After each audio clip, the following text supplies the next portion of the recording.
உன்னத தேவனுக்கு ஆராதனை, மகத்துவ ராஜனுக்கு ஆராதனை, சர்வவல்ல தேவனுக்கு ஆராதனை, எங்கள் ஆராதனை, எங்கள் ஆராதனை. அல்லேலூயா பாடி துதிப்போம், எங்கள் இயேசு ராஜனை வாழ்த்தி போற்றுவோம். அல்லேலூயா பாடி துதிப்போம், எங்கள் இயேசு ராஜனை வாழ்த்தி போற்றுவோம். உன்னத தேவனுக்கு ஆராதனை, மகத்துவ ராஜனுக்கு ஆராதனை, சர்வவல்ல தேவனுக்கு ஆராதனை, எங்கள் ஆராதனை, எங்கள் ஆராதனை. அல்லேலூயா பாடி துதிப்போம், எங்கள் இயேசு ராஜனை வாழ்த்தி போற்றுவோம். அல்லேலூயா சத்தார்ல ராஜனை வாழ்த்தி போற்றுவோம். பிதாவாம் தேவனுக்கு ஆராதனை, குமாரனாம் இயேசுவுக்கு ஆராதனை, ஆவியாம் கர்த்தருக்கு ஆராதனை, எங்கள் ஆராதனை, எங்கள் ஆராதனை. அல்லேலூயா பாடி துதிப்போம், எங்கள் இயேசு ராஜனை வாழ்த்தி போற்றுவோம். அல்லேலூயா பாடி துதிப்போம், எங்கள் இயேசு ராஜனை வாழ்த்தி போற்றுவோம். அதிசயம் செய்தவரை ஆராதிப்போம், அற்புதங்கள் செய்தவரை ஆராதிப்போம், அதிசயம் செய்தவரை ஆராதிப்போம், அற்புதங்கள் செய்தவரை ஆராதிப்போம். கரம் பற்றி நடத்தினீர் ஆராதிப்போம், கண்மலை மேல் உயர்த்தினீர் ஆராதிப்போம். கரம் பற்றி நடத்தினீர் ஆராதிப்போம், கண்மலை மேல் உயர்த்தினீர் ஆராதிப்போம். அல்லேலூயா பாடி துதிப்போம், எங்கள் இயேசு ராஜனை வாழ்த்தி போற்றுவோம். அல்லேலூயா பாடி துதிப்போம், உற்சாகமா எங்கள் இயேசு ராஜனை வாழ்த்தி போற்றுவோம். பாவங்களை மன்னித்தாரே ஆராதிப்போம், பரிசுத்தம் தந்தித்தாரே ஆராதிப்போம், அக்கினியால் புடமிட்டாரே ஆராதிப்போம், பொன்னாக மின்ன செய்தார் ஆராதிப்போம்.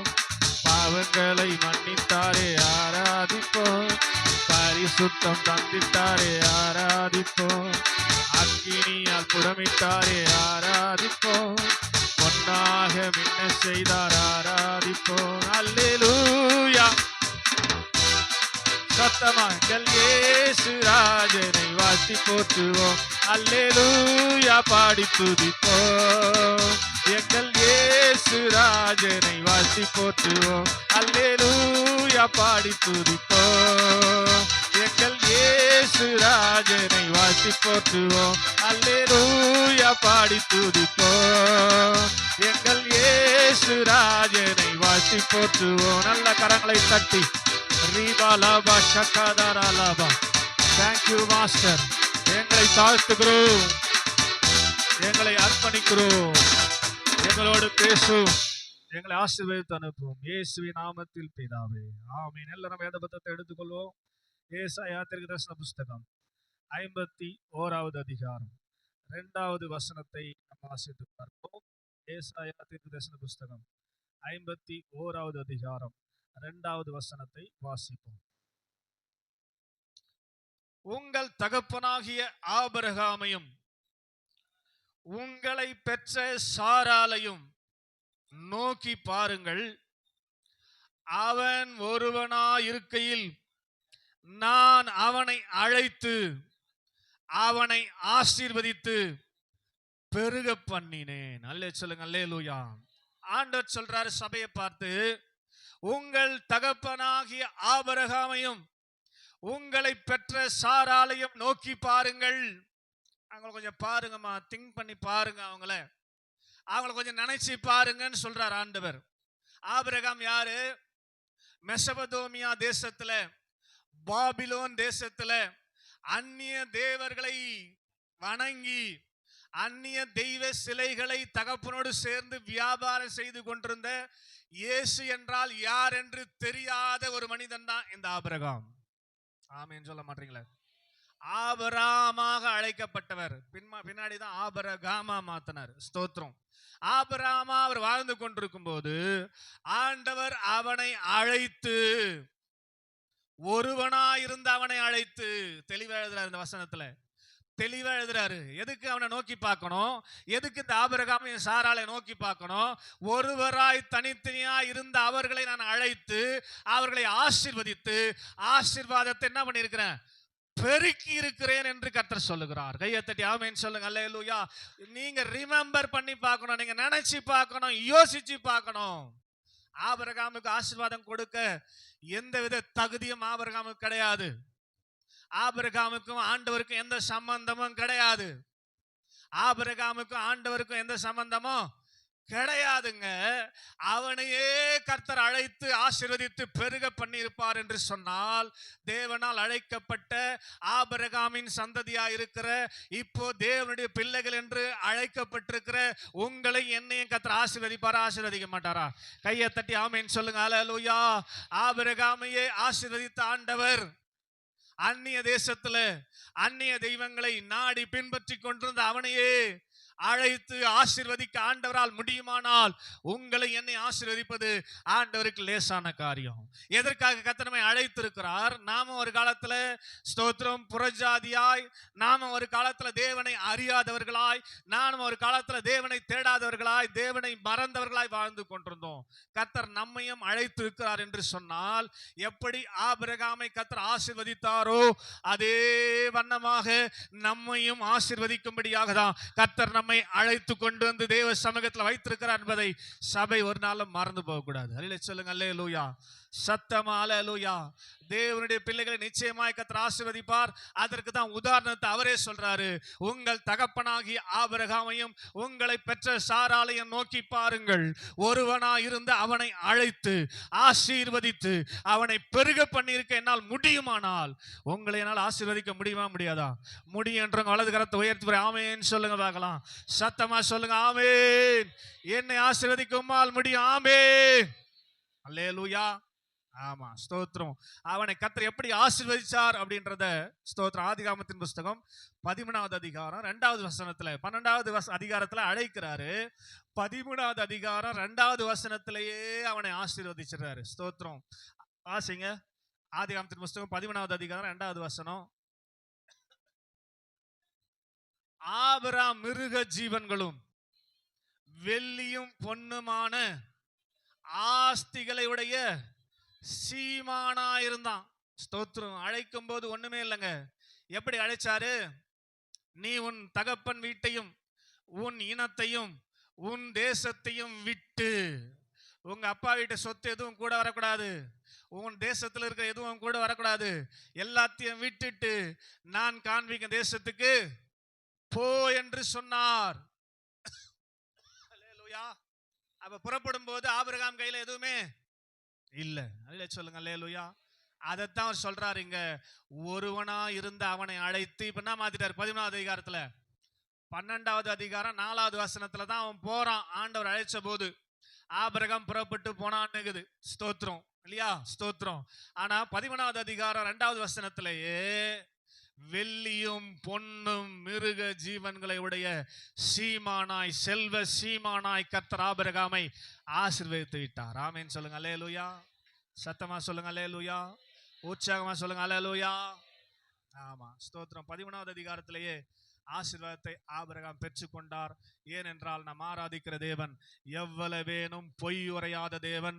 அவர் சொன்னதை மறுபடியும் பார்த்து திருத்துறவர் கிடையாது. சொன்னதுதான். சொல்லுங்க. அல்லேலூயா. ஆமா. இதுதான் ஒரு சில அரசியல்வாதிகள் புடிச்சின்னு சொல்லிக்கிறாங்க. அது அரசியல்வாதிக்கு பொருந்தாது. யாருக்கு தான் பொருந்தோம்? ஆண்டவருக்கு தான் பொருந்தோம். சொல்றதை தான் செய்வோம், செய்யறதை தான் சொல்லுவாங்க. ஸ்தோத்திரம். அது யாருக்கு பொருந்தோம்னா ஆண்டவருக்கு தான் பொருந்தோம். ஸ்தோத்திரம். இது ஒரு சில அரசியல்வாதிங்க பிடிச்சிக்கின்னு பைபிள் படிச்சுட்டு அவங்க அதை சொல்லின்னு சுத்திக்கிறாங்க. ஸ்தோத்திரம். செஞ்சாங்களா என்னன்னு தெரியல. அல்ல சொல்லுங்க. அல்லேலூயா. ஸ்தோத்திரம். கர்த்தர் நல்லவர். ஆனா ஆண்டவர் சொல்றதை கண்டிப்பா செய்வார். உன்னை ஆசீர்வதிப்பேன், உன்னை ஆசீர்வதிப்பேன் என்று சொல்லி ஆண்டவர் அழைத்த போது அவனை அதே வண்ணமாக ஆசீர்வதித்திருக்கிறார். அதனாலதான் சொல்றாரு, உங்களை கொஞ்சம் அவளை நினைச்சு பாருங்கப்பா. ஒருவனாய் வெறும் கையா, வெறும் கையா இல்லையா? இப்ப பாட்டு கூட இன்னைக்கு ஆராதனையில பாடின இல்லையா? வெறும் கோலும் தடியுமாக தான் ஸ்தோத்திரம். லாபானுடைய வீட்டுக்கு யாக்கோபு ஓடி போகிறார். ஆனா திரும்பி வரும்போது 2 பரிவாரங்களோடு திரும்பினான். ஒரு ஆமென் சொல்லுங்க. அல்லேலூயா. வீட்டுல இருந்து போகும்போது யாக்கோபு யாரு? ஆபிரகாமுடைய பையன். வெறும் கோல் ஒண்ணு, ஒரு தடி ஒண்ணு, ரெண்டு தான் எடுத்துன்னு போனான் லாபான் வீட்டுக்கு. ஸ்தோத்திரம். ஆனா திரும்பி வரும்போது அப்பேற்பட்ட ஆசீர்வாதம். 2 பரிவாரம்னா என்னது? ஸ்தோத்திரம். இங்க மாடு அந்த ஆடுகள் ஸ்டார்ட் ஆகுதுன்னா ஜனங்க ஸ்தோத்திரம். எனக்கு தெரிஞ்சு பெருங்களத்தூர்ல எண்டு இருக்கும். இது மாதிரி 2 ஸ்தோத்திரம். ஃபர்ஸ்ட் வர ஆள் இங்க இருக்கிறான்னா பெருங்களத்தூர்ல எண்டு இருக்கும். அதுதான் பரிவாரம். அல்லே சொல்லுங்க. அல்லேலூயா. இது மாதிரி 2 பரிவாரமா ஒரே ஆளை ஆண்டவரடி மாத்திட்டாரு. 2 பரிவாரங்களுடைய சீமானாய் மாற்றிட்டாரு. வசனம் சொல்லுது, ஏசாவும் சில கிஃப்ட்களை கொடுக்கும்படி யாக்கோபை சந்திக்க வரும்போது யாக்கோபு சொல்லுவாரு, எனக்கு தேவையில்லப்பா, என்னாண்டி ஏகப்பட்டது இருக்குது அப்படின்னு சொல்லி 2 பேரும் சமாதானமாயி ஒருமித்து வாழ்வதற்கு பிளான் பண்றாங்க. அந்த பூமியில இடம் பத்தலையாம். ஏசாவுடைய ஆசீர்வாதமும் யாக்கோபுடைய ஆசீர்வாதமும் சேர்ந்து பூமியில ஒருமித்து வாழ்வதற்கு இடம் கொள்ளாததா இருந்தது. கர்த்தர் அப்படி ஆசீர்வதித்து விட்டார் யாக்கோபு. அல்லேலூயா சொல்லுங்க. அல்லேலூயா. அதற்கு முன்னதாகவே அவருடைய தகப்பனாகிய ஆபிரகாமை அவர் அப்படியாய் ஆசீர்வதித்து, அதே ஆதியாகமம் 13:8-9 வாசித்து பாருங்க. லோத்தின் மந்தை மேய்ப்பருக்கும் ஆபிரகாமின் மந்தை மேய்ப்பருக்கும் வாக்குவாதம் உண்டாகிற அளவுக்கு. ஆமென். ஏன்னா ஒன்னா இருக்க முடியல. அவனுக்கும் பிளஸிங் ஆபிரகாம் கூட வந்ததுனால. ஆபிரகாமை மாத்திரம் ஆசீர்வதிக்கல, பூவோடு சேர்ந்த நாரும் மணக்கணுவாங்க பாருங்க. அது மாதிரி லோத்தையும் பயங்கரமா ஆண்டவர் பிளஸ் பண்ணிட்டாரு. அதனால மந்தை பெருகிச்சு. ஸ்தோத்திரம். பெருக்கம் ஏற்பட்ட பார்த்தீங்கன்னா 2 பேரும் ஒருமித்து வாழ முடியாமல் பிரிஞ்சு போறாங்க. அந்த அளவுக்கு செல்வ சீமானாய் ஆசீர்வாதம் பெற்ற மனிதனாக இந்த ஆபிரகாமை கர்த்தர் மாற்றி, எல்லாவற்றுக்கும் மேலாக அவர் விசுவாசத்தின் தகப்பன். ஆமென். ஜாதிகளின் தகப்பன். ஆபிரகாமின் குமாரனாகிய ஸ்தோத்திரம் தாவீதின் குமாரனாகி இயேசு கிறிஸ்து என்று ஆபிரகாமை தான் ஸ்டார்ட் பண்றார் பைபிள்ல, புதிய ஏற்பாட்டுல. அல்லேலூயா சொல்லுங்க. அல்லேலூயா. ஆதாம ஸ்டார்ட் பண்ண வேண்டிய இடத்துல ஆபிரகாமுக்கு முன்னுரிமை கொடுத்து ஆபிரகாமை கர்த்தர் முதலிடத்துல வச்சது காரணம், அவனுக்கு ஆண்டவர் அவனை ஆசீர்வதிக்கும்படி அழைத்த போது ஸ்தோத்திரம் அவன் அப்படியே புறப்பட்டு போனான் என்று சொல்லி பார்க்கிறோம். என்னை கேட்டுக்கொண்டிருக்க அருமையான தேவ ஜனமே, இந்த கால நேரத்தில் தேவ சமூகத்தில் வந்திருக்கிற நாமும் கூட அநேகர் ஆசீர்வாதத்தை எதிர்நோக்கி தான் வந்திருப்போம். தேவ சமூகத்தில் போன ஆசீர்வாதமா இருக்கலாம், ஆண்டுடைய சமூகத்தில் போன ஆசீர்வாதமா இருக்கலாம்னு சொல்லி தான் வந்திருக்கலாம். அது பொய் அல்ல, உண்மைதான். நிச்சயமா கர்த்தர் உங்களை ஆசீர்வதிப்பார். எப்பொழுது நாம் அந்த ஆசீர்வாதத்தை பெற்றுக்கொள்ள முடியும் என்பதுதான் இன்னைக்கு செய்தி. இந்த ஆபிரகாம் இந்த ஆசீர்வாதத்தை பெற்றுக்கொள்வதற்கு, செல்வ சீமானாய் மாறுவதற்கு ஆபிரகாமுடைய வாழ்க்கையில் காணப்பட்ட 4 குணாதிசயங்களை வேகமாய் பார்த்து நான் உங்களுக்காக ஜெபிக்க போகிறேன். திருப்பந்திக்கு நேராக உங்களை நடத்த போறேன். அல்லே சொல்லுங்க. அல்லேலூயா. சும்மா ஒரு மனுஷனை பிளஸ் பண்ணிட மாட்டாரு. அழைச்ச உடனே ஸ்தோத்திரம் அவன் அழைச்சி ஆசீர்வாதம் கொடுக்கிறவர் 12வது அதிகாரத்தில் அழைச்சி 13வது அதிகாரத்தில் கொடுத்துட மாட்டாரு. ஏதோ ஒரு சில காரியங்கள், ஆண்டவர் எதிர்பார்த்த குணாதிசயங்கள் அவன் வாழ்க்கையில வெளிப்பட்டிருக்க வேண்டும். அப்படி வெளிப்பட்ட காரியம், முதலாவது காரியம் அப்போஸ்தலர் 7வது அதிகாரம் 2வது 3வது வசனம், ஆதியாகமம் 12வது அதிகாரம் 1-3 வரை வாசித்து பார்ப்போமானால், இங்க வேதம் இப்படியாய் சொல்லுகிறது. ஆபிரகாம் காரானூரிலே குடியிருப்பதற்கு முன்னதாக மெசபதோமியாவிலே குடியிருந்த போது மகிமையின் தேவன் அவனுக்கு காணப்பட்டு ஆபிரகாமை பார்த்து என்ன சொல்றாரு? நீ உன் தேசத்தையும் உன் இனத்தையும் உன் தகப்பன் வீட்டையும் விட்டு புறப்பட்டு நான் காண்பிக்கும் தேசத்துக்கு வா என்றார். ஆதியாகமம் 7, ஆதியாகமம் 12, அப்போஸ்தலர் 7, ஆதியாகமம் 12:1-2 நீ உன் இனத்தையும் உன் தேசத்தையும் உன் தகப்பன் வீட்டையும் விட்டு நான் காண்பிக்கும் தேசத்துக்கு போ என்று இங்கே சொல்லப்பட்டிருக்கிறது. அல்லேலூயா சொல்லுங்க. அல்லேலூயா. இது 2 வச்சு ஒரு பிரசங்கம் பண்ணியிருக்கிறேன் நான். எத்தனை பேர் ஞாபகத்துன்னு தெரியல. இங்கேயா வான்னு போட்டுக்குது, இங்கேயா போன்னு போட்டுக்குது. ஸ்தோத்திரம். 2மே வெவ்வேறு சம்பவம். அதுக்கப்புறமா நான் அதை இன்னொரு முறை வேணா ரீகேப் பண்றதுக்கு உங்க பிரசங்கம் பண்றேன். இன்னைக்கு நம்ம மேட்ருக்கு வருவோம். அழைத்த உடனே இந்த ஆண்டவர் யார் என்று அதுக்கு முன்னாடி பார்த்ததே கிடையாது இவரு. நல்லா கவனிங்க. இந்த ஆண்டவர் யார் என்பதை அதுக்கு முன்னாடி பார்த்ததே கிடையாது. இவர் குரலை கேட்டதே கிடையாது. அவர் பாபிலோன்ல பாபேல் கோபுரம் கட்டப்படுகிற இடத்துல அந்த ஜனங்களோடு கூட இருந்து பிசாசுக்கு ஆராதனை செய்யும்படியாக ஒரு பாபேல் கோபுரம் ஹெட் குவார்டர்ஸை கட்டுவதற்காக ஜனங்கள் பிரயாசப்பட்ட போது அந்த கூட்டத்திலிருந்து இந்த ஆபிரகாமை கர்த்தர் அழைக்கிறார். ஸ்தோத்திரம். அழைத்த போது யார் என்று தெரியாமல், அழைப்பது யார் என்று தெரியாமல், அழைக்கிற சத்தத்தை நம்பி அந்த அழைப்புக்கு கீழ்ப்படிந்து, ஆதியாகமம் 12:4 சொல்லுது, அவன் ஆண்டவர் சொன்னபடியே புறப்பட்டு போனான். இவன் போன விஷயத்துல பாருங்களேன், ஸ்தோத்திரம். அந்த கீழ்ப்படிதல் முதலாவது காரியம். ஆண்டவர் சொன்ன வார்த்தைக்கு அப்படியே கீழ்ப்படிந்து விட்டான். எப்படி கீழ்ப்படிஞ்சான்? ஆண்டவர் நான் காண்பிக்க தேசத்துக்கு போனாரு. எந்த தேசத்துக்கு போன்னு சொல்லல. ஆபிரகாமை கர்த்தர் அழைக்கிறார். யார் அழைக்கிறதுன்னு தெரியாது, யார் அழைக்கிறதுன்னு தெரியாது, எங்க போறன்னு தெரியாது. இருந்தாலும் எபிரேயர் 11:8 சொல்லுது, வாசித்து பாருங்களேன். எபிரேயர் 11வது அதிகாரம் 8வது வசனத்தை நாம் வாசிக்கிற போது, எபிரேயரின் புஸ்தகம் 11வது அதிகாரம் 8வது வசனம். டக்குன்னு எடுக்கணும், இவ்வளோ பண்றீங்க.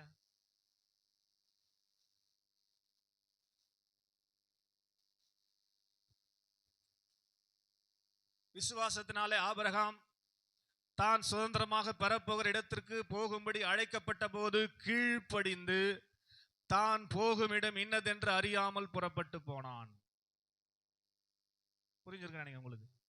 போற இடம் எங்கன்னே தெரியாதுங்க. உங்களை ஒருத்தர் கூப்பிட்டு நான் காட்டுற இடத்துக்கு போன்றாரு. நீங்க என்ன கேட்பீங்க? எங்கேயா போனோம், எந்த இடத்த காட்டுற, எங்க போனான்னு கேட்போம். ஆபிரகாம் எதுவுமே கேட்கல. அல்லேலூயா சொல்லுங்க. அல்லேலூயா. அவருடைய வார்த்தை உங்களை நோக்கி வரும்போது அப்படியே கீழ்ப்படிந்தார் இந்த ஆபிரகாம். இதுக்கு என்ன தெரியுமா சொல்லுவாங்க? குருட்டு கீழ்ப்படிதல். ஸ்தோத்திரம். அப்படியே குருட்டுத்தனமா, அவர் யாருன்னு தெரியாது, போற இடம் எங்கன்னு தெரியாது, ஆனாலும் ஆண்டவர் அழைத்த அழைப்பை ஏற்று கீழ்ப்படிந்து புறப்பட்டு போனான். அதனாலதான் ஆபிரகாமை ஆண்டவரால் ஆசீர்வதிக்க முடிந்தது. எங்கே கீழ்ப்படிதல் இருக்கிறதோ அங்கதான் ஆசீர்வாதம் வரும். அவனுடைய வார்த்தைக்கு யார் கீழ்ப்படுகிறார்களோ கேள்வியெல்லாம் கேட்கக்கூடாது. அவனுடைய வார்த்தை புறப்பட்டு வரும்போது உடனே என்ன பண்ணோம்? என்னானதான் ஆண்டவர் பேசுறாரு, ஏன் கூட தான் கர்த்தருடைய வார்த்தை இடைபடுகிறது என்று சொல்லி உடனே சரண்டர் ஆகி, ஆண்டவரே, சாமுவேல் சொன்னார் பாருங்க, நான் என்ன செய்ய சித்தமா இருக்கிறீர்னு கேட்கணுமே தவிர, ஸ்தோத்திரம், அவனுடைய வார்த்தைக்கு எதிர் பேச்சு அவனுடைய வார்த்தைக்கு விரோதமா பேசி, ஸ்தோத்திரம், கீழ்ப்படிதலுக்குள்ளே நீங்க வரலினா ஆண்டவர் நிச்சயமாக எத்தனை வருஷம் ஆனாலும் நீங்க இருக்கிற நிலைமையில தான் இருப்பீங்க. ஆண்டவர் உங்களை ஆசீர்வதிக்க முடியாது. ஆனா ஆண்டவர் நம்மை அழைத்திருப்பது எதற்காக? ஆபிரகாமை போல ஆசீர்வாதம் பெறுவதற்காக தான். ஆபிரகாமை போல ஆசீர்வதித்து உயர்த்துவதற்காக தான். அல்லேலூயா சொல்லுங்க. அல்லேலூயா. அப்ப ஆண்டவர் அழைக்கும் போது அதை நாம் ஏற்றுக்கொண்டு கீழ்ப்படிந்து, ஆபிரகாமை போல போகிற இடம் என்னதென்று தெரியாமல் புறப்பட்டு போனான். பிளைண்டா போனான். ஸ்தோத்திரம். எங்க போறன்னு தெரியாம போனான். அதனாலதான் அவனுக்கு, ஆபிரகாமுக்கு ஆண்டவரால் ஆசீர்வாதம் கொடுக்க முடிந்தது. அப்போ உங்களையும் கர்த்தர் ஆசீர்வதிக்க வேண்டும் என்று சொன்னால், கர்த்தருடைய வார்த்தை புறப்பட்டு வரும்போது நீங்கள் என்ன பண்ணணும்? அப்படியே கீழ்ப்படிய வேண்டியது அவசியம். ஸ்தோத்திரம். கீழ்ப்படியணும். ஏதாவது சாக்கு பக்கு சொல்லி நிற்கக்கூடாது. ஸ்தோத்திரம். ஆண்டவருடைய வார்த்தை உங்களை நோக்கி வருகிறது என்று சொன்னால் உடனே ஆண்டவரேன்னு சொல்லி இந்த ஆபிரகாமை போல நீங்க அர்ப்பணிப்பீர்கள் என்று சொன்னால், நீங்க நிச்சயமாகவே ஆண்டவரால் ஆபிரகாமை போல பல மடங்கு ஆசீர்வாதத்தையும் அந்த பெருக்கத்தையும் உங்களால பார்க்க முடியும் என்பதை இந்த கால நேரத்தில் உங்களோடு சொல்லிக்கொள்ள நான் விரும்புகிறேன். அல்லேலூயா. அதனால ஆசீர்வாதத்துக்கு முதல் படி கீழ்ப்படிதல் தான். கீழ்ப்படியணும். ஸ்தோத்திரம். சரியான நேரத்துக்கு ஆலயத்துக்கு வானா வரணும். ஸ்தோத்திரம். லேட்டாக ஆசீர்வாதமா லேட் ஆகினா தான் இருக்கும். ஸ்தோத்திரம். கீழ்ப்படிதல்.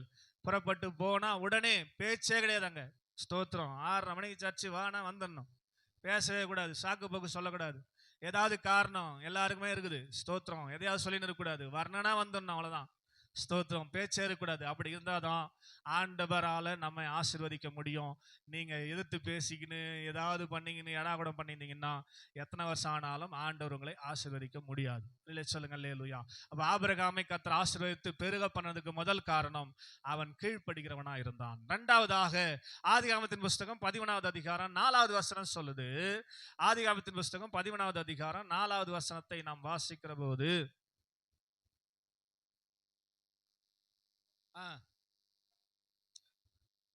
தான் முதல் ஒரு பலிவிடத்தை உண்டாக்கினதுமான ஸ்தலம் மட்டும் போனான். அங்கே ஆபிரகாம் கர்த்தரை தொழுது கொண்டான். அல்லேலூயா சொல்லுங்க. அல்லேலூயா.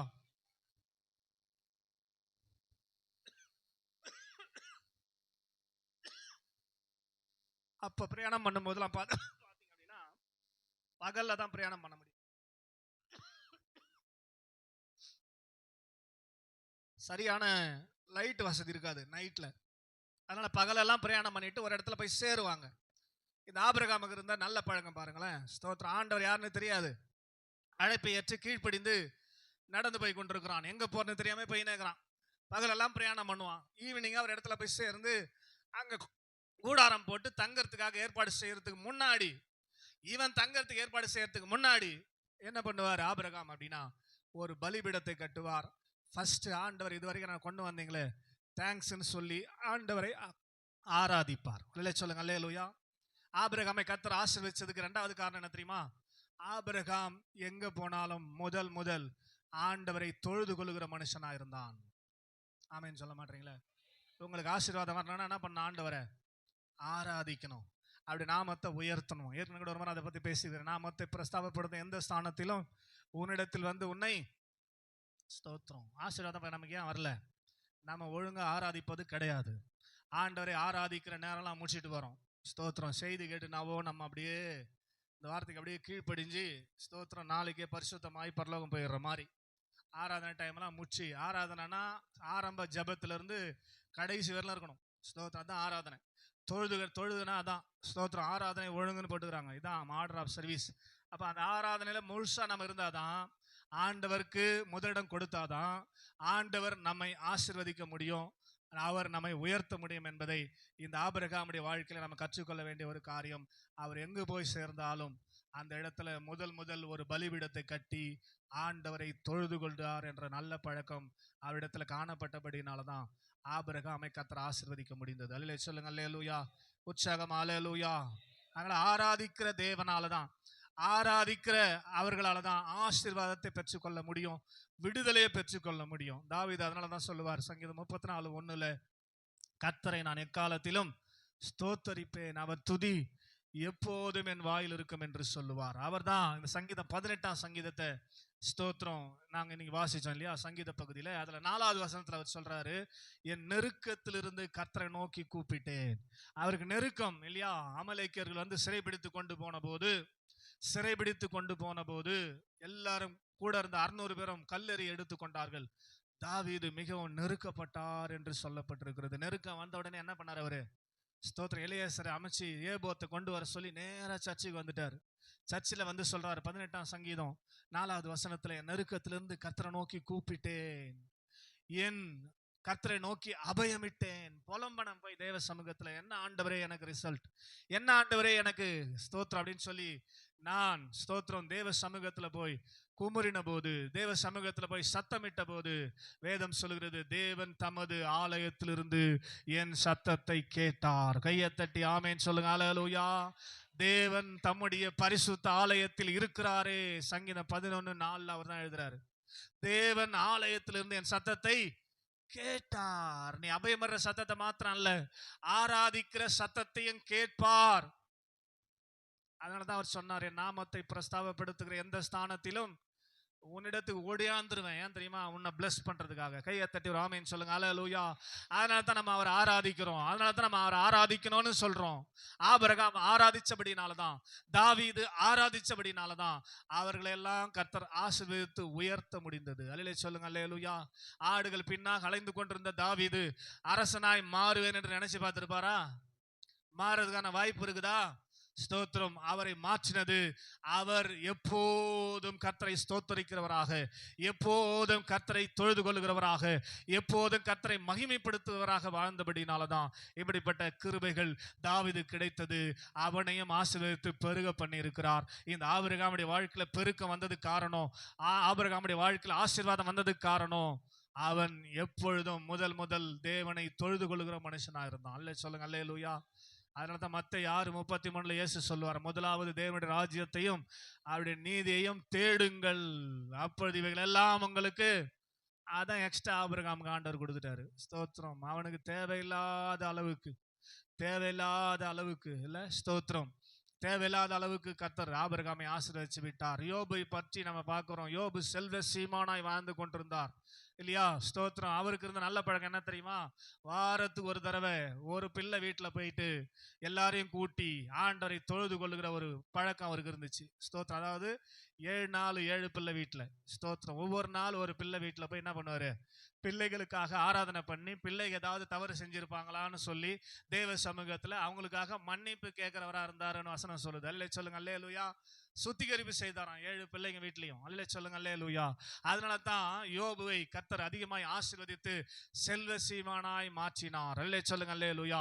அப்ப யாரெல்லாம் வேதத்தில் ஆராதித்தார்களோ அவர்களை கர்த்தர் ஆசீர்வதித்து உயர்த்தி இருக்கிறார். அதனால தான் ஆபிரகாமையும் தேவனால் ஆசீர்வதித்து பெருக பண்ண முடிந்தது. ஆபிரகாமுடைய வாழ்க்கையில் காணப்பட்ட இரண்டாவது மிக முக்கியமான குணாதிசயம் என்னது? ஆண்டவரை தொழுது கொள்ளுகிற நல்ல மனுஷனா இருந்தான். முதல் முதல் ஸ்தோத்திரம், ஆண்டவரை தொழுது கொள்ற மனுஷனா இருந்தான். அதனால தான் ஆண்டவர் அவனை ஆசீர்வதிக்க முடிந்தது. மூன்றாவதாக ஆதிகாமத்தின் புஸ்தகம் 22வது அதிகாரம், ஸ்தோத்திரம், அதை எடுத்து வச்சுங்க, வசனம் படிக்க வேணாம். ஸ்தோத்திரம், நான் சம்பவமா சொல்லிடுறேன். மூன்றாவது, விசுவாசத்தின் தகப்பன் என்ற பேர் ஆபிரகாமுக்கு வருகிற அளவுக்கு விசுவாசத்துல வல்லவனாக சிறந்து விளங்குகிறவராக அவர் காணப்பட்டார். ஸ்தோத்திரம். விசுவாசனா ஆபிரகாமுடைய வாழ்க்கையை பார்த்து நம்ம கத்துக்கணும் அப்படின்ற அளவுக்கு ஆபிரகாம் விசுவாசத்தை வெளிப்படுத்தி காண்பித்தார். அதனால தான் ஆபிரகாமை கர்த்தரால ஆசீர்வதிக்க முடிந்தது. அல்லேலூயா சொல்லுங்க அல்லேலூயா. எப்படி அப்படின்னா, ஆபிரகாமுக்கு ஸ்தோத்திரம் 100 வயசுல ஒரு பிள்ளையை கொடுத்துட்டு 75 வயசுல அழைத்த ஆண்டவர் 25 வருஷம் வெயிட் பண்ணி 100 வயசுல பிள்ளை கொடுத்துட்டு அந்த பிள்ளைக்கு 17 வயசு ஆகும்போது, 117வது வயசுல பையனுக்கு 17 வயசு ஆகும்போது ஆபிரகாமை கர்த்தர் சந்திக்கிறார். கவனிங்க, அல்லேலூயா சொல்லுங்க அல்லேலூயா. ஆபிரகாமை சந்தித்து உன் புத்திரனும் உன் ஏகசுதனும் உன் நேசகுமாரனுமாகிய ஈசாக்கை மோரியா மலையில கொண்டு வந்து எனக்கு பலி செலுத்த வேண்டும் என்று சொல்லி கேட்டார். அல்லேலூயா சொல்லுங்க அல்லேலூயா. 100 வயசு 25 வருஷம் காக்க வச்சு ஸ்தோத்திரம் குழந்தைய கொடுத்தது மாத்திரம் கிடையாது, அந்த குழந்தை நல்ல வாலிப பருவம் ஆகும்போது ஆண்டவர் அவனுக்கு எதிர்பட்டு செக் பண்றார். இவன் எந்த அளவுக்கு கர்த்தருக்கு கீழ்ப்படுகிறான், எந்த அளவுக்கு ஆண்டுடைய வார்த்தைக்கு கீழ்ப்படுகிறான் என்பதை அவர் இன்னொரு முறை செக் பண்ணி பார்க்கிறார். செக் பண்ணி பார்த்தா ஆண்டவர் கண்டுபிடிப்பார். அல்லேலூயா சொல்லுங்க அல்லேலூயா. அது செக் பண்றதுக்காக பயன்படுத்தப்பட்ட ஆயுதம் தான் இந்த ஈசாக்கு. ஆண்டவர் சொல்லிட்டார் 2வது வசனத்துல 22:2, அதிகாலமே எழுந்து, சாரால எழுந்துறதுக்கு முன்னாடி எழுந்து ஸ்தோத்திரம் வேலைக்காரரை கூட்டி கொண்டு கழுதன் மேல கட்டை ஏற்றி கொண்டு மோரியா மலைக்கு போக புறப்பட்டான். ஏன்னா சாராளுக்கு தெரிஞ்சா விடுமா? ஆண்டவர் வந்து பலி செலுத்த சொல்லிட்டாருன்னு சாரால் என்ன சொல்லியிருந்தா என்ன பண்ணிருக்காது? ஆண்டவர் சொல்லிட்டாரு நேத்து நைட்டு ஸ்தோத்திரம் சொப்பனத்துல, எனக்கு வந்து என்ன பண்ண நீ பலி செலுத்தணும்னு சொல்லி அதை ஒய்ஃப் ஆண்ட ஷேர் பண்ணவே இல்லை. கண்டிப்பா ஷேர் பண்ணா இந்த அம்மா வந்து இந்த பலி செலுத்த விடாது. அதனால சொல்லாம கொல்லாம அதிகாலையில என்ன பண்ணிட்டாரு? இருட்டோட எழுந்து அந்த தேசத்திற்கு மோரியா மலைக்கு போக புறப்பட்டார். 3 நாள் பிரயாண தூரம். அது எத்தனை நாள்? 3 நாள் பிரயாணம் பண்ணி 3வது நாள் அந்த மலை அடிவாரத்துக்கு வந்து விட்டார்கள். வீட்டில் போய் பச்சுங்க. மலை அடிவாரத்தில் வந்த பிற்பாடு வேலைக்காரரை அங்கே நிறுத்திவிட்டு கழுதையும் அங்கே நிறுத்திவிட்டு கட்டையை தூக்கி ஈசாக்கு மேல வச்சு ஸ்தோத்திரம் வேலைக்காரரை பார்த்து இந்த ஆபிரகாம் சொன்ன வார்த்தை என்ன தெரியுமா? நானும் என் பிள்ளையாண்டானும் அவ்விடம் மட்டும் போய் தொழுது கொண்டு மீண்டும் திரும்பி வருவோம். போறது எதுக்கு? பலி கொடுக்க. ஆனா அவர் சொன்ன விசுவாச வார்த்தை, போய் மீண்டும் நாங்க திரும்பி வருவோம். கையை தட்ட மாட்டீங்களே? அல்லேலூயா சொல்லுங்க அல்லேலூயா அல்லேலூயா. ஆமா, ஆண்டவர் அவனுடைய விசுவாசத்தை பார்க்கிறாரு. கண்டிப்பா என் பிள்ளை ஆண்டவர் சாவடிக்க மாட்டார்ன்ற விசுவாசம் அவனுக்கு இருந்துச்சு. நானும் என் பிள்ளை ஆண்டானோம் அவிடம் மட்டும் போய் தொழுது கொண்டு மீண்டும் திரும்பி வருவோம் என்றார். அவள் தான் போறாங்க. இப்ப ஈசாக்கு நடந்து போயின்னுங்கிறாரு. சந்தேகம். ஸ்தோத்திரம். அவருக்கு ஒரு டவுட் வந்துச்சு. அவங்க அப்பா பார்த்து நைஸா கேட்கிறாரு, அப்பா பலி செலுத்துறதுக்கு கட்டை இருக்குது, நெருப்பு இருக்குது, பலி செலுத்த ஆட்டுக்குட்டி எங்க? இவர் தான் பலியாக போறாருன்னு அவருக்கு தெரியல. அல்லேலூயா சொல்லுங்க அல்லேலூயா. ஆட்டுக்குட்டி எங்கப்பான்னாரு. அல்லேலூயா சொல்லுங்க அல்லேலூயா. ஸ்தோத்திரம். உடனே ஆபிரகாம் சொன்னது என்ன தெரியுமா? நீ தாண்டா பலியாக போறன்னு சொல்ல. அல்லேலூயா சொல்லுங்க அல்லேலூயா.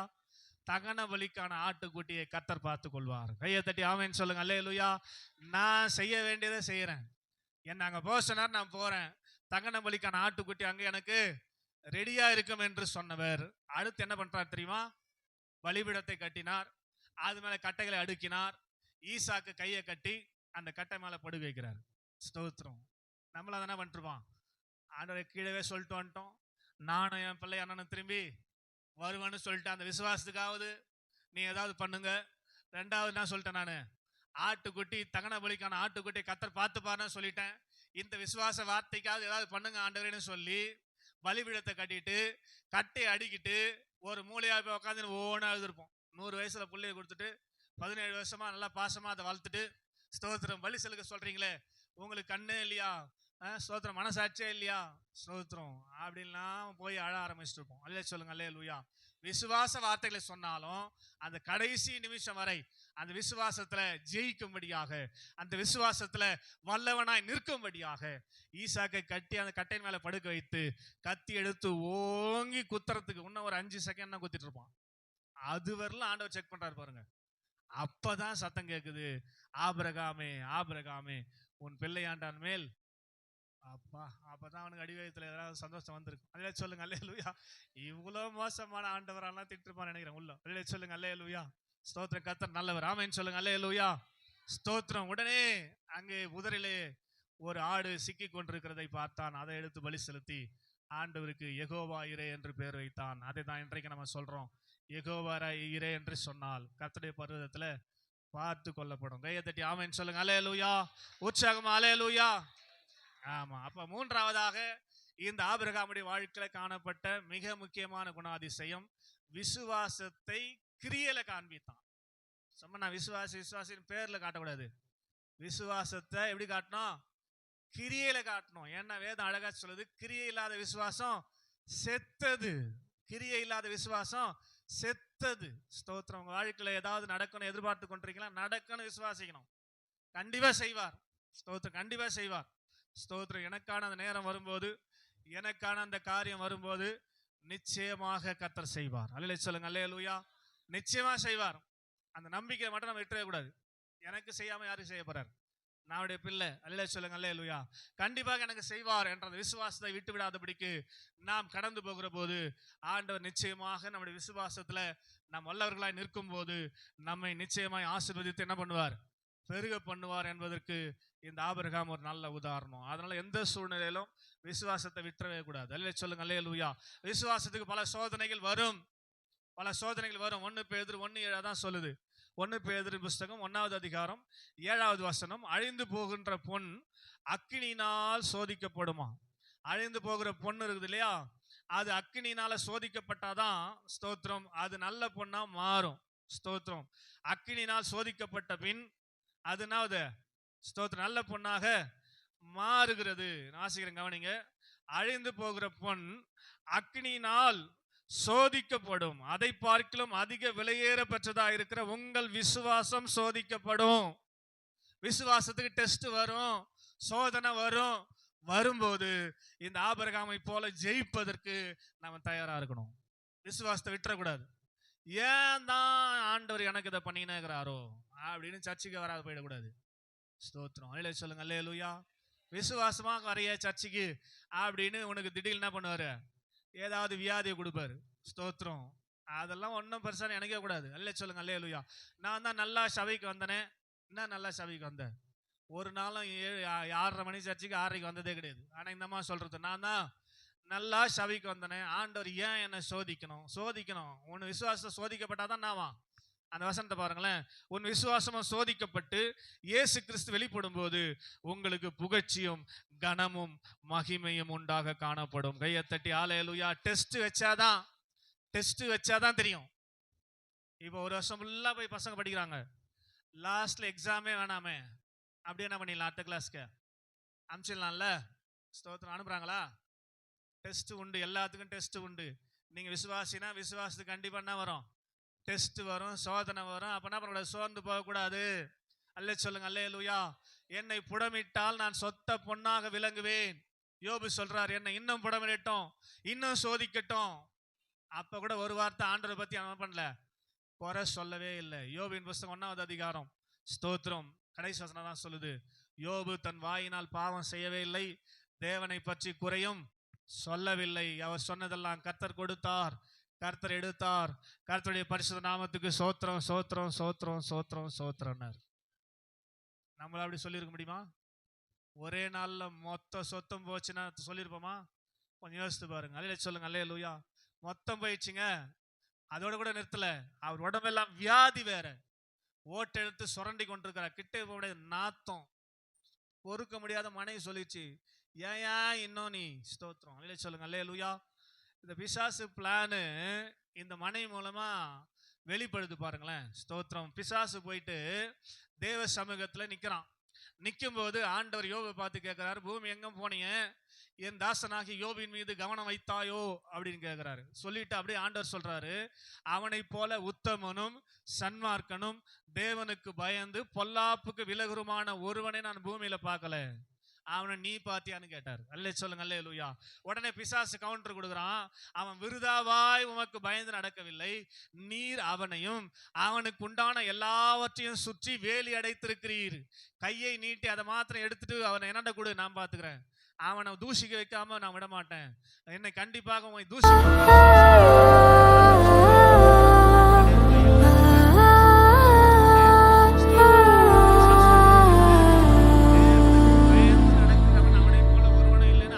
சாட்சி சொல்ற அளவுக்கு வாழ்ந்த ஆண்டவர் பிசாசு சொன்ன வார்த்தை என்ன தெரியுமா?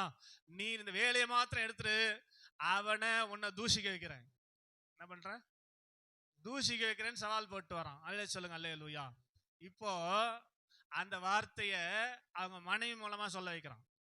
அவங்க மனைவி என்ன வார்த்தை சொல்லி தெரியுமா? எவ்வளவு வார்த்தைக்கு சொல்லியிருக்கலாம். பிசாசு இப்ப அவளுக்குள்ள போய் பூந்துக்குன்னு இந்த யோபின் நிலைமையை பார்த்து அவங்க மனைவி சொன்ன வார்த்தை என்ன தெரியுமா? ஏன் இன்னும் ஜீவனை வச்சுங்கிற? அந்த தேவனை தூஷித்து ஜீவனை ஏன் வேற ஏதாவது சொல்லியிருக்கலாம்ல? ஏன் செத்து போயா, உன்னை ஏன் உனக்கு இந்த ஜென்மம்னு சொல்லியிருக்கலாம்ல? பிசாசு கரெக்டா போய் அதை ஆக்டிவேட் பண்ணி ஆண்டராண்ட என்ன சொல்லிட்டு வந்தானோ அதே வார்த்தையை இந்த பொஞ்சாதி வச்சு சொல்ல வைக்கிறான். அல்லே சொல்லுங்க, அல்லேலூயா. சத்தமா சொல்லுங்க, அல்லேலூயா. அப்பதான் அவர் பதில் சொல்றாரு, பைத்தியக்காரி மாதிரி பேசாத, தேவனுடைய கரத்தில் நன்மையை பெற்ற நாம் தீமையை பெற வேண்டாமோ? நல்லது வர சொல்ல மாட்டான். அல்லேலூயா, சோத்திரம் சோத்திரன்ற. கெட்டது ஏதாவது ஆகி போச்சுன்னா உடனே ஆண்டவர் திட்டுறதா? ஸ்தோத்திரம், அல்லே சொல்லுங்க, அல்லேலூயா. அப்படி செய்யக்கூடாது. அல்லே சொல்ல, விசுவாசத்துக்கு சோதனை வரும், போராட்டம் வரும். அவன் கடைசியில் நின்னான், தேவனை பற்றி குறை சொல்லவே இல்லை. குறை சொன்ன ஃப்ரெண்டான்லாம் சண்டை போட்டான். ஆண்டவர் நல்லவர்னு சொன்னான். அல்லே சொல்லுங்க, அல்லேலூயா. ஆண்டவரை உயர்த்தி காண்பித்தான். கடைசியில் ஆண்டவர் அவனுடைய விசுவாசத்தை செக் பண்ண பிற்பாடு ரெண்டத்தனையான பலனை அவனுக்கு கொடுத்தார். கையை தட்டி ஆமென் சொல்லுங்க, அல்லேலூயா. ஒரு நாளும் தேவனை பற்றி அவன் குறை சொல்லவே, ஒருவராண்டையும் குறை சொல்ல. ஏன் தான் ஆண்டவர் இப்படி பண்ணிட்டாரோ? நம்ம அனாவசியமா சொல்றோம். அல்லேலூயா, அனாவசியமா சொல்றோம். ஏன் அவர் பண்ணாரு? எந்த அளவுக்கு நீ விசுவாசத்துல இருக்கிறேன்னு செக் பண்றாரு. விசுவாசி விசுவாசின்னு ஊரெல்லாம் சொல்லிக்கிறீங்க, விசுவாசம் எப்படி இருக்குதுன்னு பாக்குறேன்னு செக் பண்றாரு. அதுக்குள்ள இந்த அம்மா முறிக்கு என்ன பண்ற? எனக்கு தான் ஏன் தான் இது எங்க வீட்டுல தான் ஏன் நடக்குதே தெரியலையே. அப்புறம் உன்னை ரொம்ப நேசிக்கிறாருன்னு அர்த்தம், உங்க மேல ரொம்ப அன்பாகிறாருன்னு அர்த்தம். உங்க விசுவாசி விசுவாசின்னு சொல்றியா, அதை செக் பண்ணி பாக்குறாருன்னு அர்த்தம். நல்லது தானே? என்னை புடமிடும் ஆண்டவரே, இன்னும் புடமிடும், இன்னும் புடமிடும், புடமிட புடமிட நான் சுத்த பொன்னாக மாறுவேன். நல்ல சொல்லுங்க, அல்லேலூயா. சத்தம் அல்லேலூயா, உற்சாகமா அல்லேலூயா. அப்ப ஆபிரகாம் ஆசீர்வாதத்தை பெற்றுக்கொள்வதற்கு அவன் விசுவாசத்தை விட்டு விலகவில்லை, விசுவாசத்துல நிலைத்திருந்தான். அதனால கர்த்தர் அவனை ஆசீர்வதிச்சார். கடைசியாக எபிரேயரின் புஸ்தகம் 7வது அதிகாரம் 1வது 2வது வசனத்தை வாசிக்க போகிறோம். நான் முடிக்க போறோம். சீக்கிரம் சீக்கிரம். எபிரேயரின் புஸ்தகம் 7வது அதிகாரம் 1வது 2வது வசனம்.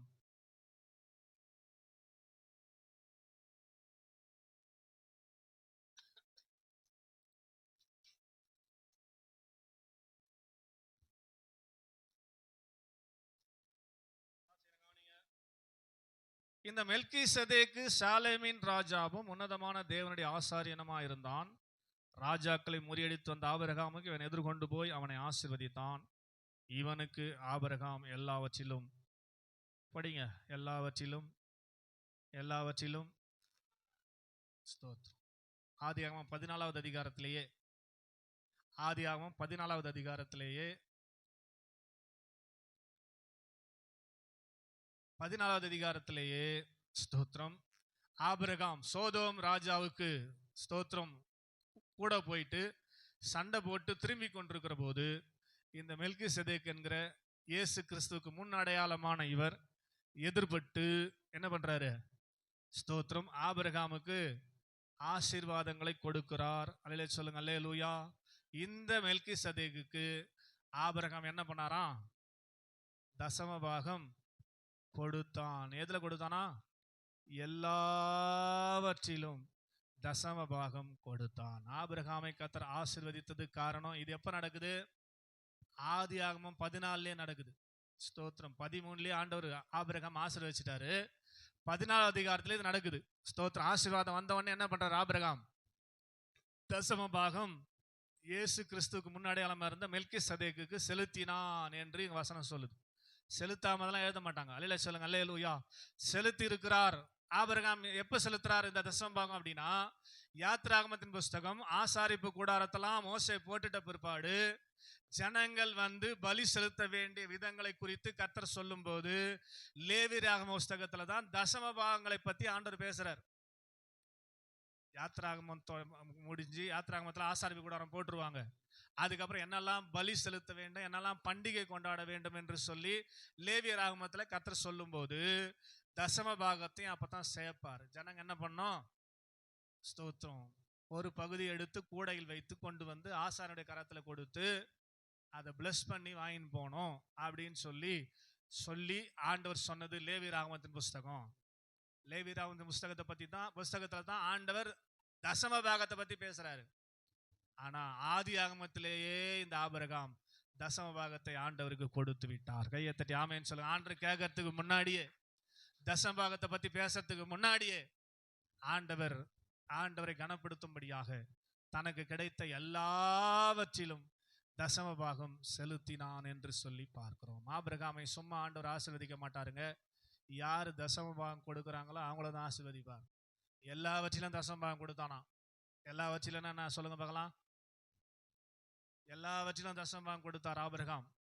கடுகிலும் வெந்தயத்திலும் சீரகத்திலும் மிளகிலும் எல்லாத்திலையும். ஆடுகளுக்கெல்லாம் அந்த முடி கட் பண்ணுவாங்க, உள்ளன் ஜாக்கெட்லாம் செய்யறதுக்கு, அதில் கூட செலுத்தினாராம். அந்த முடியில கூட தசம பாகம் கொடுத்தாராம் ஆண்டவருக்கு. ஸ்தோத்திரம். ஆபிரகாம் வேலை சொல்லுங்க, அல்லேலூயா. ஸ்தோத்திரம். நூல்ல எல்லாத்திலையுமே அவர் கிடைத்த எல்லாவற்றிலும் ஆண்டவருக்கு தசம பாகம் கொடுத்தபடினாலதான் ஆபிரகாமை ஒருவனாக இருந்த கர்த்தர் அவனை அழைத்து ஆசீர்வதித்து பெருக பண்ண இவ்வளவு பெரிய ஜாதிகளுக்கு இல்ல, இவ்வளவு பெரிய ஜனங்களுக்கு அவர் தான் தகப்பன். ஆமேன்னு சொல்ல மாட்டீங்களே? நம்ம எல்லாருக்கும் தகப்பன் யாரு? ஆபிரகாம் தான். அல்லேலூயா சொல்லுங்க, அல்லேலூயா. அப்படி பேர் பெறுவதற்கு புதிய ஏற்பாடு ஆரம்பிக்கும் போது அவர் பேர் தான் ஃபர்ஸ்ட் வரும். ஆபிரகாமின் குமாரன் ஆகிய. ஸ்தோத்திரம் அப்படின்னு தான் ஸ்டார்ட் ஆகும் மத்தேயு 1:1. அப்படி மேலிடத்துக்கு போறதுக்கு காரணம் அவர் ஆண்டவரை கனப்படுத்தி எல்லாவற்றிலும் தசம பாகம் கொடுத்தார். ஆண்டவர் தசம பாகத்தை பத்தி பேசாத இருந்த காலத்திலேயே பேசும்போது என்ன சொன்னார் பழைய ஏற்பாட்டில் அப்படின்னா, 10ல் 1 பகுதி தசம பாகமாக ஜனங்களிடத்துல வாங்க வேண்டும் என்று ஆரோனிடத்துல சொன்னார். வேலை சொல்லுங்க, அல்லேலூயா. சத்தமா சொல்லுங்க, அல்லேலூயா. பழைய ஏற்பாட்டு கால தசம பாகம் எவ்வளோ? 10ல் 1 பகுதி. அல்லேலூயா சொல்லுங்க, அல்லேலூயா. புதிய ஏற்பாட்டு கால விசுவாசிகளா இருக்கிற நமக்கு பழைய ஏற்பாட்டு காலத்துல சொன்னது பொருந்தாது. ஆனா நம்ம இன்னும் அதே தான் செஞ்சுக்கிறோம். அதை கூட நிறைய பேர் செய்யறது இல்லை, அது வேற விஷயம். 10ல் 1 கூட செலுத்துறது கிடையாது. ஸ்தோத்திரம். அது பழைய ஏற்பாட்டு கால விசுவாசிக்கு சொன்னது.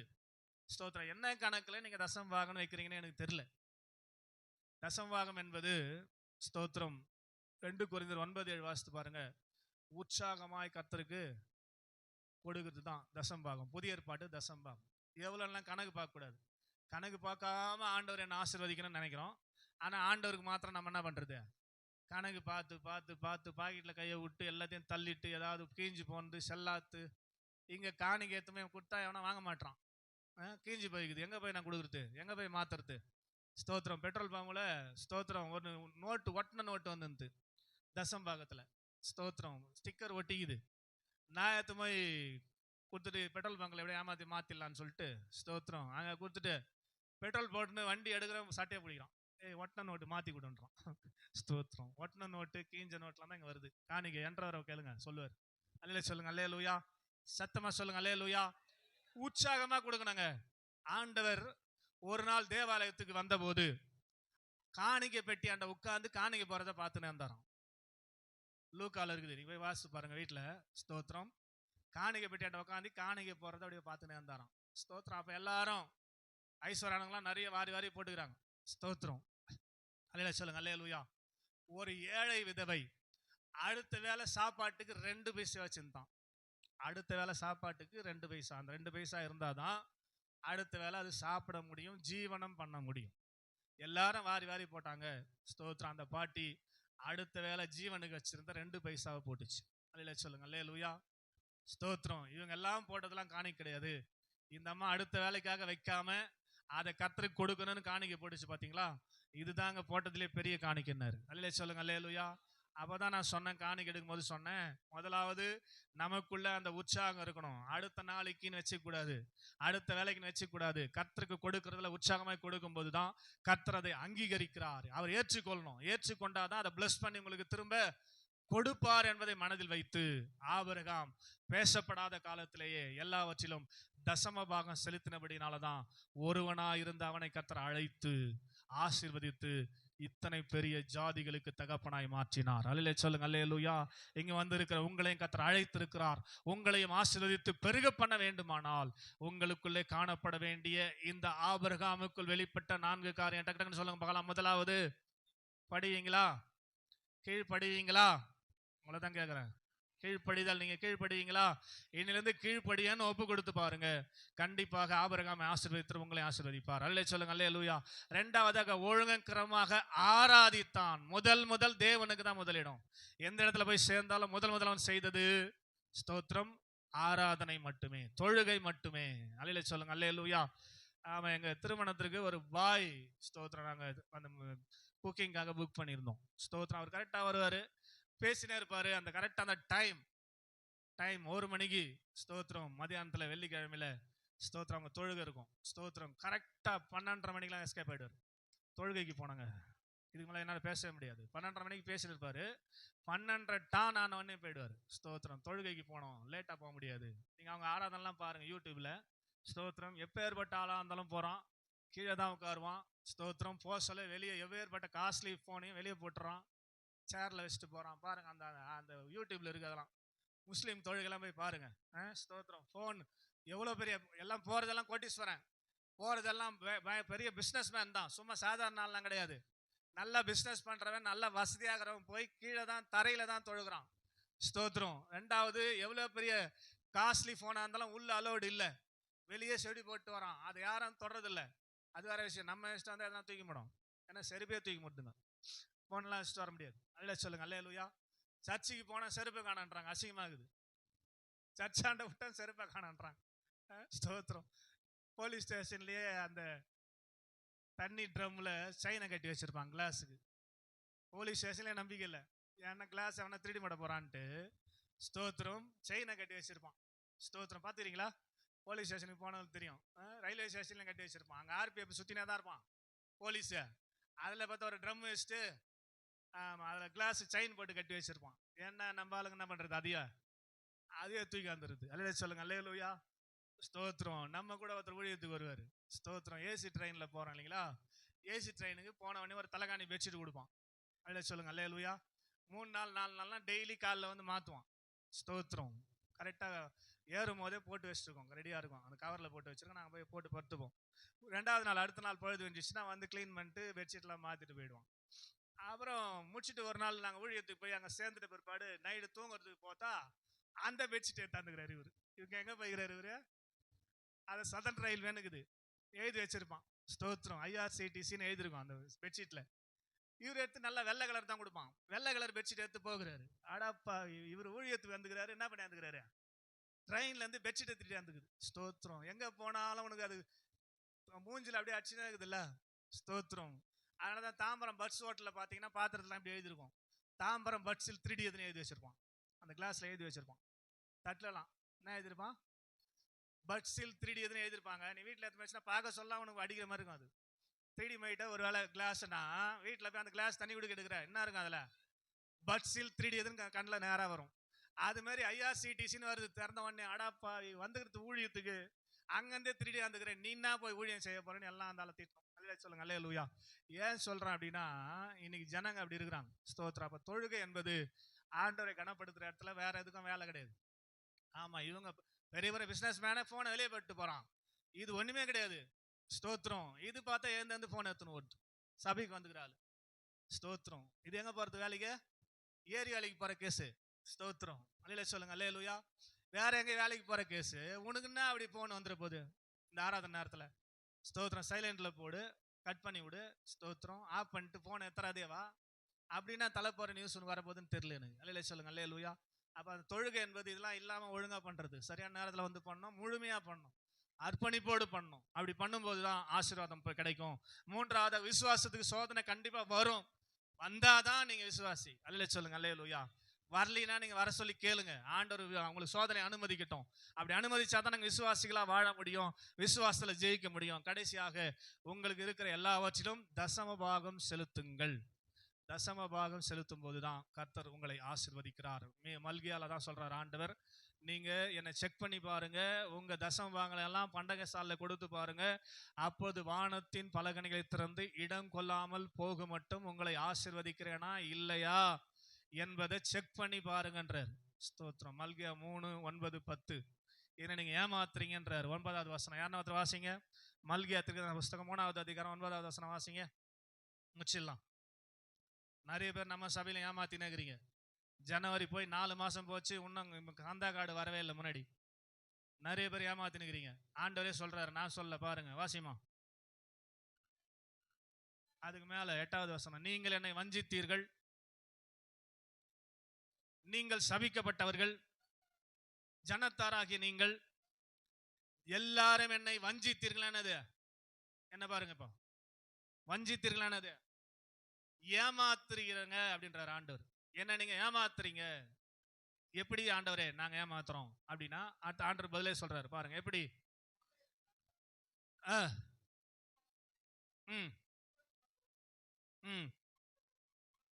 அப்போது நான் வானத்தின் பலகணிகளை திறந்து இடம் கொள்ளாமல் போக மட்டும் உங்கள் மேல் ஆசீர்வாதத்தை வருஷிப்பேனோ மாட்டேனோ என்று என்னை சோதித்து பாருங்கள் என்று சொல்லுகிறார். அல்லே சொல்லுங்க அல்லேலூயா.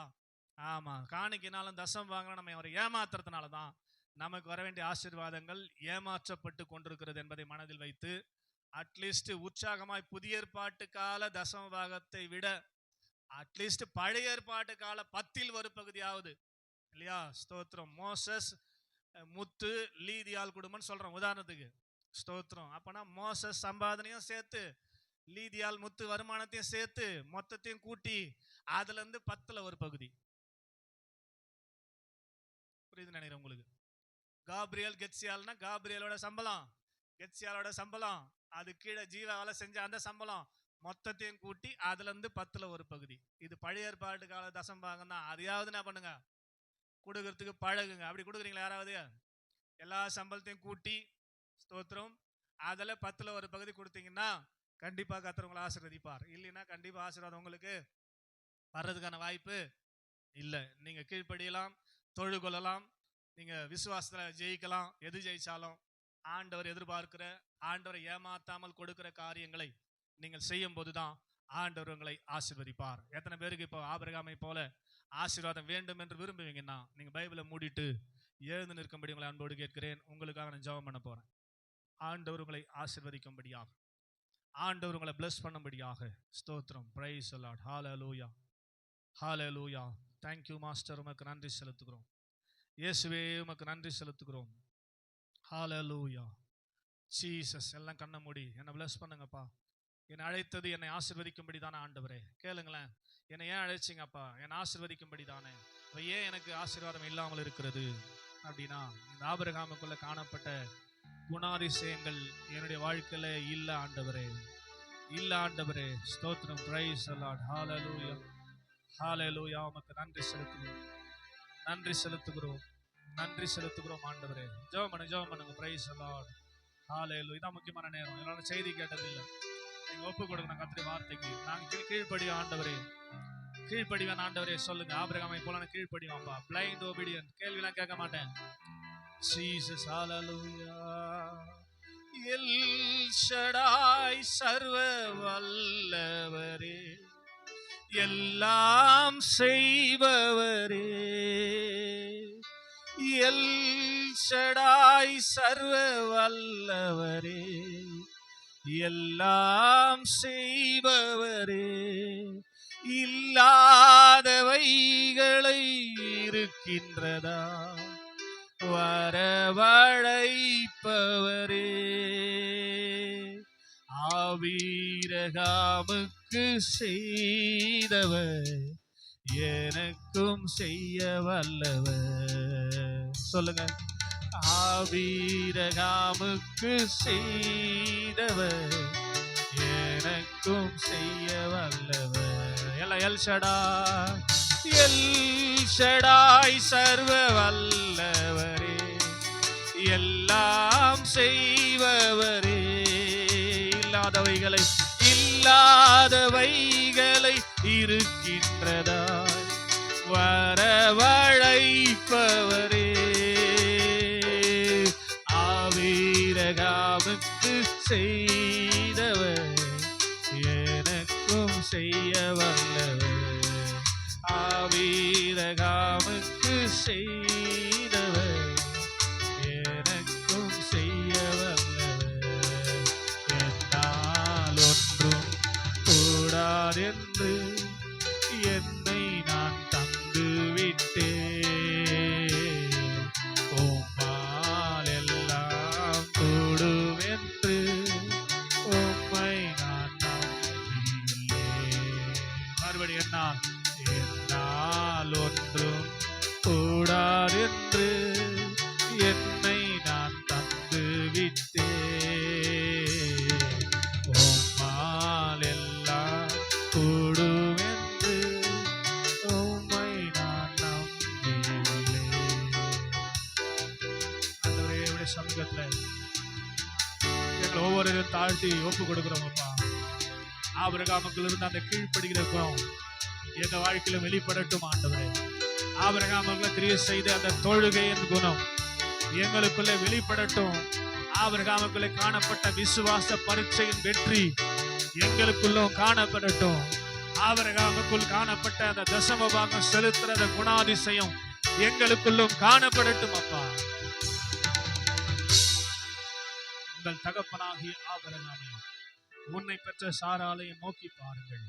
நோக்கி பாருங்கன்னா இதைதான் பார்க்கணும். எதற்காக ஒருவனாயிருந்து அவனை அழைத்து ஆசீர்வதித்து பெருக பண்ணினேன் என்று சொன்னான்.